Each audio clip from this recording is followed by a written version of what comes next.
तो आज हम बात करने वाले हैं इंडियन डिपार्टमेंट के बारे में, इंडियन कुजीन के बारे में। देखो, मसाला डालना कोई स्किल नहीं होता, टाइमिंग स्किल होता है। इंडियन कुजीन में जो खाना हम बनाते हैं उसमें मसाला ज़्यादा होना चाहिए और तभी फ्लेवर आएगा। बट सच ये नहीं है। सच क्या है?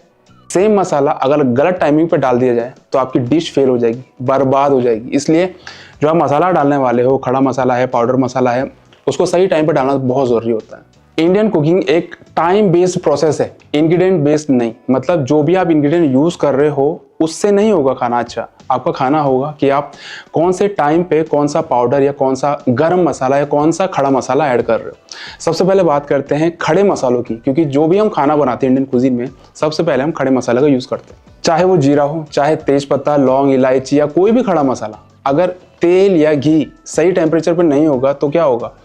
आपका जो खड़ा मसाला उसका एरोमा निकल जाएगा, उसकी खुशबू निकल जाएगी, या फिर आपका जो खड़ा मसाला है वो जल जाएगा। तो ये दोनों चीज़ हमको नहीं करनी है। इसके लिए आपका जो ऑयल है, घी है, उसका टेम्परेचर प्रॉपर मेंटेन होना बहुत ज़रूरी होता है। जब जीरा ऐड करते हैं तो आपने देखा होगा एक क्रैक की आवाज़ आती है, तड़के की आवाज़ आती है। तो जीरा जब तक क्रैक ना करे ऑयल आपका रेडी नहीं होता, ये समझ लो। और जब जीरा जल जाता है तो अगर आपने फिर भी करी बनाई तो आपकी करी जो है वो बीटर हो जाती है, कड़वी हो जाती है। तो ये आपको बिल्कुल भी नहीं करना है। अब आते हैं इसके बाद प्याज पे। जब हम प्याज को ऐड करते हैं तो प्याज जो है उसका जो कलर है वही डिश का बेस डिसाइड करता है। लाइट गोल्डन हो, मीडियम ब्राउन हो या डार्क ब्राउन हो, ये रेसिपी का नाम नहीं है, ये कि कौन सा कलर आपने अपने प्याज का निकाला हुआ है। मसाला यहीं पर फेल होता है। अगर जल गया तो आपकी पूरी करी खराब हो गई। इसके बाद आते हैं जिंजर गार्लिक पेस्ट पे। अगर जिंजर गार्लिक पेस्ट प्याज के साथ गलत मूवमेंट पे डाल दिया तो रॉ स्मेल आती है, जो आपका जिंजर गार्लिक का स्मेल होता है वो निकलती नहीं है।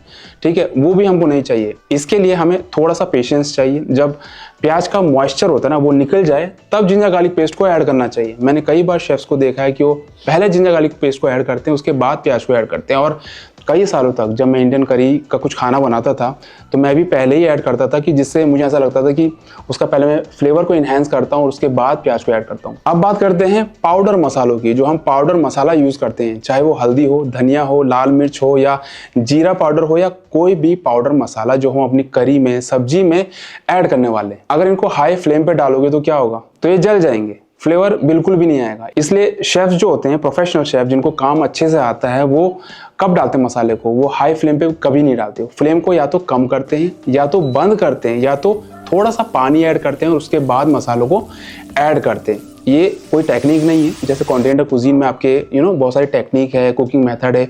कोई टेक्निक नहीं है, बट ये एक स्किल ज़रूर है। अब इतना जब आपका मसाला बन गया तो इसको हम क्या कहेंगे? इसको कहेंगे भुना मसाला। मगर मतलब होता है जब तक आपका ऑयल सेपरेट ना हो जाए। आपने देखा होगा कई बार जब हम खाना बनाते हैं इंडियन करी में तो ऑयल सेपरेट हो जाता है, जिसको हम रोगन भी कहते हैं। तो जब तक ऑयल सेपरेट ना हो जाए आपका जो रॉ टेस्ट है वो खत्म नहीं होता। अगर ऑयल सेपरेट हो गया आपके खाने से तो रॉ टेस्ट जो है ना, जो भी आपने अभी तक कुक किया वो सब निकल चुका है। अब बात करते हैं गरम मसाले की। ये भी एक पाउडर है मगर इसको हम लास्ट में डालते हैं, एंड में डाला जाता है। एंड में क्यों डाला जाता है? अगर आपको पता है तो कमेंट में मुझे ज़रूर बताना। गरम मसाला जो होता है उसका काम कलर देना नहीं होता, आपकी करी को बॉडी देना नहीं होता, उसका काम होता है एरोमा देना, खुशबू देना। इसलिए उसको लास्ट में डाला जाता है। अगर पहले ऐड कर दोगे तो जो उसकी खुशबू है वो उड़ जाएगी। गरम मसाले को हमेशा लास्ट में टच के लिए, फिनिशिंग के लिए ऐड किया जाता है। याद रखना, Indian cuisine is not about spice quantity, it's about sequence and patience. इसलिए मैं हमेशा कहता हूँ अपने वीडियोस में, मसाला डालना स्किल बिल्कुल नहीं है, टाइमिंग स्किल होता है। और जो शेफ टाइमिंग समझ लेते हैं ना, वो सिंपल इंग्रेडिएंट से भी याद रह जाने वाला खाना बना लेते हैं। तो ये थी basic information, basic knowledge about Indian cuisine. अगर आप इसी तरह की और नॉलेज चाहते हो तो कमेंट में मुझे ज़रूर बताना। अगर आपके पास कोई ऐसा टॉपिक है जिस पे आप चाहते हो कि मैं आपके लिए वीडियो लाऊं, वो भी आप मुझे कमेंट में बता सकते हो। अभी तक आपने अगर फॉलो नहीं किया इंस्टाग्राम पे, फॉलो करिए, जो कि है देसी ब्लॉगर, और इस चैनल को सब्सक्राइब करना बिल्कुल मत भूलना। I hope you like this video. इसी के साथ मिलते हैं नेक्स्ट वीडियो में। See you then, see in the next video. Bye.